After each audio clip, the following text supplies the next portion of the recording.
שלום לכם, שמי יניב שירי ואני הקמתי את המרכז להגדלת הכנסה למתווכים. אני התחלתי לתווך בשנת 2007. התחלתי לעבוד ברשת תיווך נדל"ן. אני רוצה להגיד לכם, העבודה הייתה נפלאה בהתחלה. הייתי בשטח, נפגשתי עם לקוחות, הבאתי נכסים, עבדתי מאוד יפה. הכל היה בסדר עד לשנת 2010, ששם היה לי משבר כלכלי בעסק. באותה נקודת זמן לא היה לי מושג איך זה קרה. כן, זיהיתי שאין תנועה בעסק, זיהיתי שלא מתקשרים לקוחות, זיהיתי שאין נכסים, זיהיתי ששום דבר לא קורה, אבל לא ידעתי איך ליצור את זה אחרת. שם נעצרתי.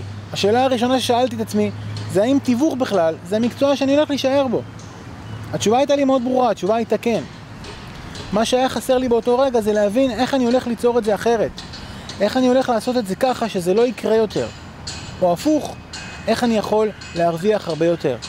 זה בעצם הבסיס להקמת המרכז להגדלת הכנסה למתווכים.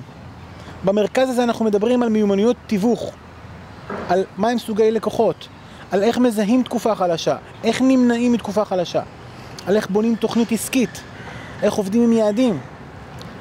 בכלל, מהו תיווך? ועל זה אני רוצה לדבר איתכם.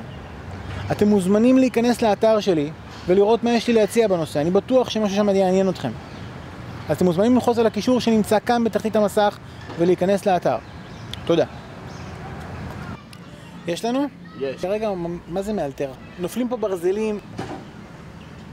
זה מעולה. חבילת קרשים עכשיו עם החרות האלה. בואו נתחיל מחדש. יש מטוס כרגע, מחדש.